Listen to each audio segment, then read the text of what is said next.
आप सबों को प्रभु यीशु मसीह के नाम से प्रेमी सलाम और जय मसीह की। पासवानी सेवा भाग 9 में आपका मैं हृदय से स्वागत करता हूं। पासवानी सेवा भाग 9 में मुख्य रीति से पासवान तथा उसका परिवार, इससे संबंधित बातें हमको सीखने को मिलेंगी। परमेश्वर के सेवक होने के नाते, प्रभु की कलीसिया का अगुवा होने के नाते, पासवानी सेवकाई में अपना समर्पण होने के नाते, पासवान तथा उसका परिवार, इसके पर हमें विशेष गंभीरता और महत्व देना बहुत जरूरी है। हमारी सेवकाई में हमारे परिवार का एक बहुत बड़ा अहम भूमिका है, जिसे सेवक होने के नाते अपने परिवार के प्रति जो जिम्मेदारी है, जो सेवा है, उसे विशेष ध्यान देना हम सेवकों के लिए बहुत जरूरी है। और इसलिए पासवानी सेवा इस भाग 9 जो मुख्य रीति से पासवान तथा उसका परिवार से संबंधित बातें हैं, बहुत ही सुंदर बातें हैं, बहुत ही प्रभावशाली शिक्षाएं हैं, जो आपके और मेरे पारिवारिक जीवन को स्थिर, मजबूत और प्रभु के लिए प्रभावशाली रूप से इस्तेमाल होने के लिए सहायक होंगे। पासवान का परिवार भी अपने आप में एक कलीसिया है। पासवान का परिवार भी अपने आप में एक कलीसिया है। पासवान स्वयं अपने परिवार रूपी कलीसिया का मुखिया या पासवान है। पासवान स्वयं अपने परिवार रूपी कलीसिया का मुखिया या पासवान है। यानी हमें अपने परिवार को कलीसिया रूपी दृष्टिकोण से जब हम देखेंगे, तो जैसे हम कलीसिया में सेवा का योगदान देते हैं, जैसे हम कलीसिया के लिए समर्पित होते हैं, जैसे हम कलीसिया में जितना ज़्यादा महत्व देते हैं, जैसे हम कलीसिया के लिए अपने आप को कुछ भी कुर्बानी देने के लिए तैयार हो जाते हैं, वैसे ही स्वभाव हमारे परिवार के प्रति हमारे अंदर जब उभरने लगेगा, जब हम अपने परिवार को एक कलीसिया रूपी परिवार के रूप में देखना आरंभ करेंगे। आपकी और मेरी सेवकाई परिवार के अंदर और कलीसिया के अंदर बहुत ही प्रभावशाली रूप से उभर कर निखर कर आएगी। और इसलिए कितना सुंदर है, पासवान का परिवार भी अपने आप में एक कलीसिया है। पासवान स्वयं अपने परिवार रूपी कलीसिया का मुख्य अगुवा है, और अन्य सदस्य जो कलीसिया परिवार के अंदर है, जिसमें उसकी अपनी पत्नी एक सहायक पासवान के रूप में काम करती है, एक असिस्टेंट पासवान के रूप में काम करती है परिवार रूपी कलीसिया में। और उसके बच्चे या हमारे बच्चे कलीसिया के सदस्य के रूप में काम करते हैं, कलीसिया के सदस्य के रूप में वो गिने जाते हैं। 1 Timothy chapter 3 verse 4-5 and Titus पहला अध्याय 6, पहला तिमोथी 3 का 4 से 5 और तीतुस 1 का 6। पासवानों के लिए परिवार संबंधित कुछ अन्य जरूरी बातें जो इस प्रकार है, जिस पर हमें विशेष ध्यान देना जरूरी है। पहली बात, पासवान अपनी पत्नी से प्रेम करें। पौलुस की भाषा में अगर हमको इसे समझना है, जैसा मसीह कलीसिया के लिए प्रेम किया, कलीसिया के लिए अपना प्राण दे दिया, वैसे ही एक पासवान एक पत्नी का पति होने के नाते अपनी पत्नी के लिए भी प्राण देने तक उस प्रेम को प्रकट करने की छवि उसके अंदर होनी चाहिए। अगर हम कलीसिया के पासवान हैं या अपना परिवार रूपी कलीसिया के पासवान के रूप में हैं, तो ये हमारे लिए जरूरी है कि हम अपनी स्वयं की पत्नी से प्रेम करें, और प्रेम यहाँ तक उभार कर दिखाए कि जरूरत पड़ने पर जैसा मसीह कलीसिया के लिए अपना प्राण दे दिया, वैसे ही आपको और मुझे अपने अपनी स्वयं की पत्नी के लिए प्राण देने तक तैयार रहना होगा।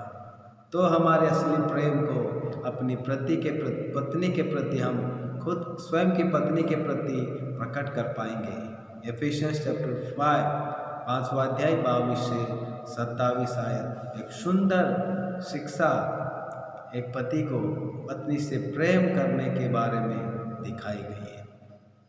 दूसरी बात, एक दूसरे के प्रति समर्पित रहना परमेश्वर के ठहराई हुई प्रणाली है। पति पत्नी एक दूसरे के प्रति समर्पित होना, परिवार में माता पिता बच्चे एक दूसरे के प्रति समर्पित होना। हमारा जीवित परमेश्वर आपके और मेरे लिए समर्पित हुआ। हमारा उद्धारकर्ता प्रभु यीशु मसीह आपको और मुझे छुड़ाने के लिए, उद्धार देने के लिए, क्षमा करने के लिए पिता के अधीन समर्पित होकर पृथ्वी पर आकर मनुष्यों के अधीन भी समर्पित हो गया और क्रूस की मृत्यु भी सह लिया। तो ये परमेश्वर के द्वारा ठहराई हुई प्रणाली है कि हम एक दूसरे के प्रति समर्पित रहे, पति पत्नी एक दूसरे के प्रति समर्पित रहे, माता पिता और बच्चे एक दूसरे के प्रति समर्पित रहे। तो हमारा पारिवारिक जीवन, पारिवारिक वातावरण, पारिवारिक आत्मिक माहौल बहुत ही सुंदर रीति से आगे बढ़ेगा।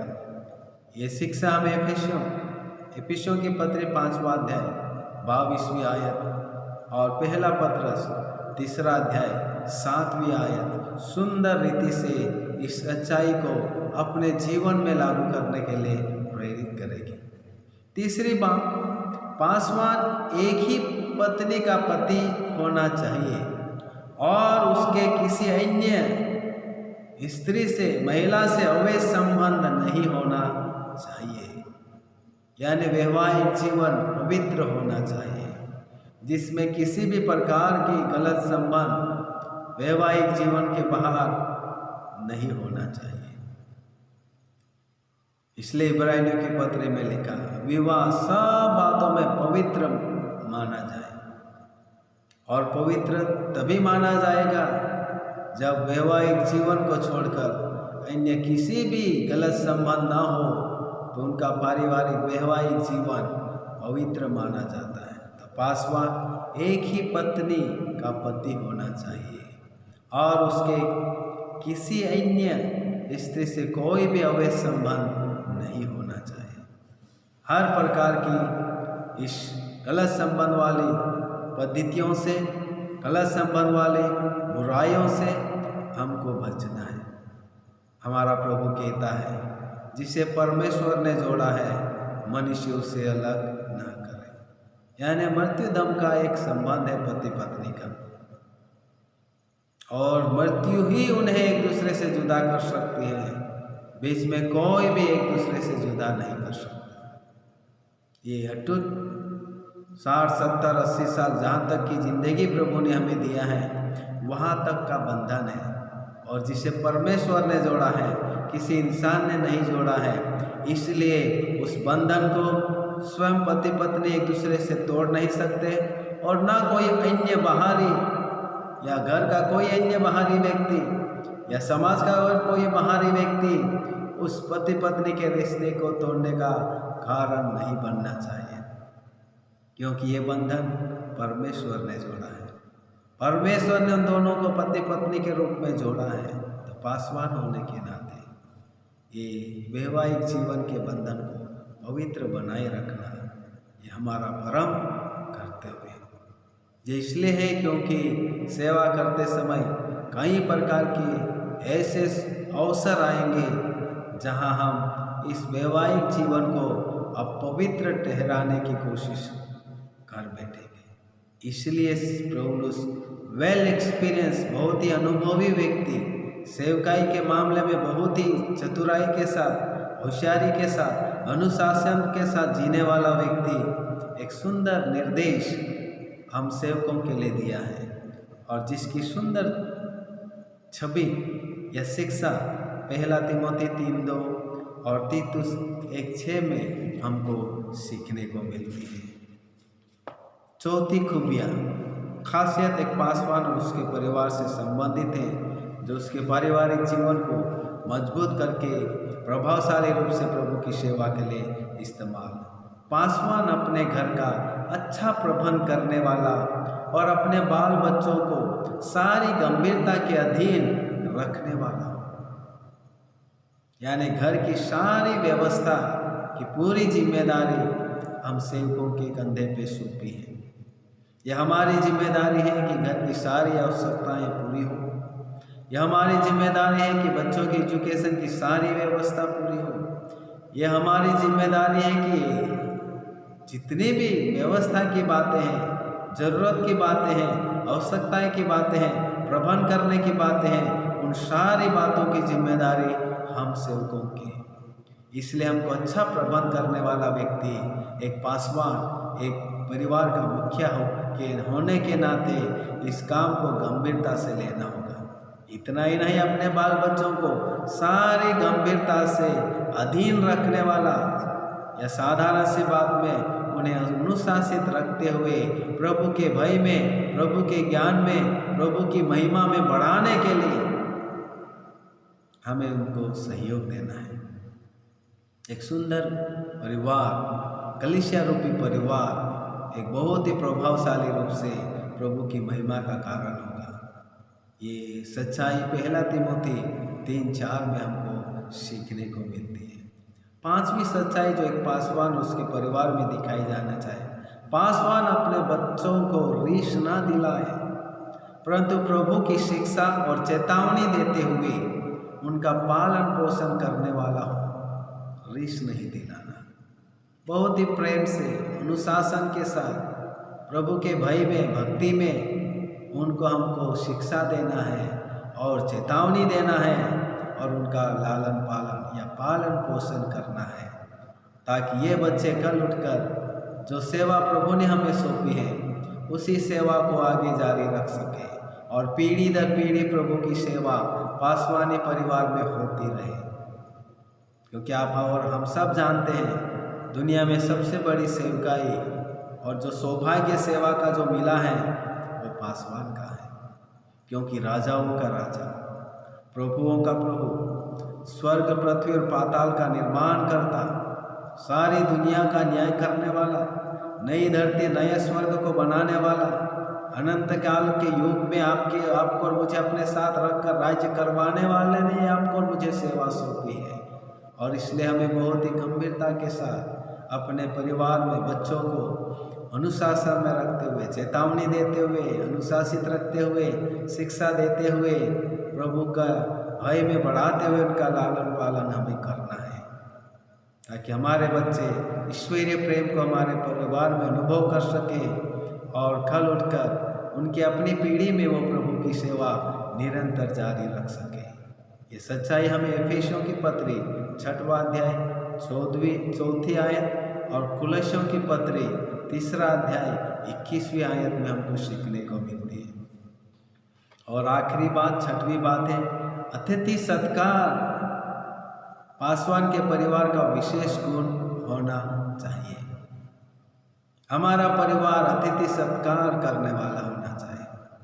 अब्राहम अनजाने व्यक्तियों के लिए अतिथि सत्कार किया और प्रभु की आशीष को पाया। हम कलीसिया के अगुवे होने के नाते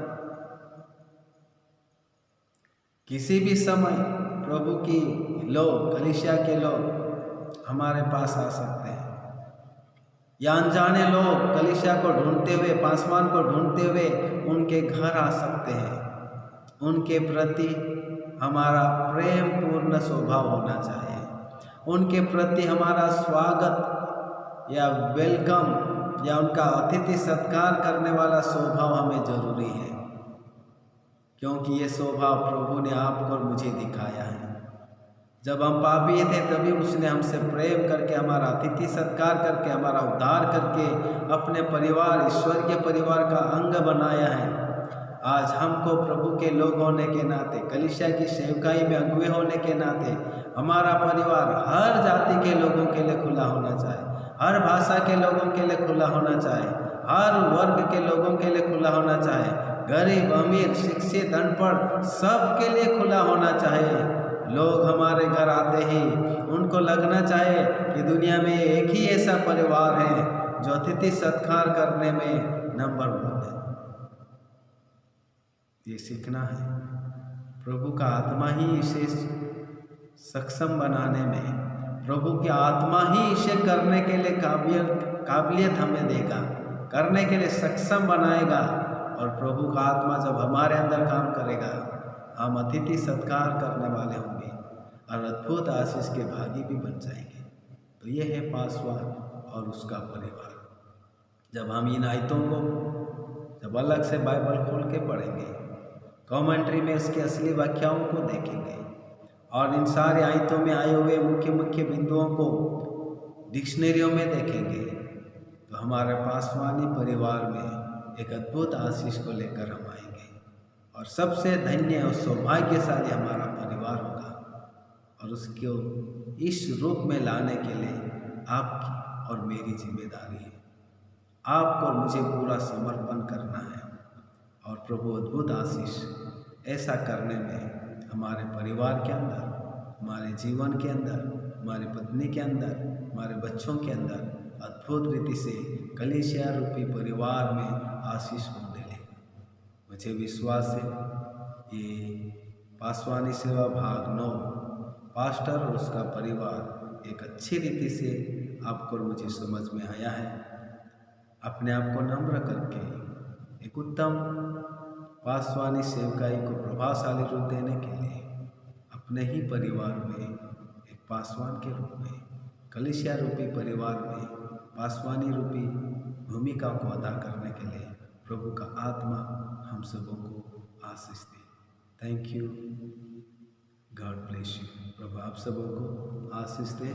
धन्यवाद।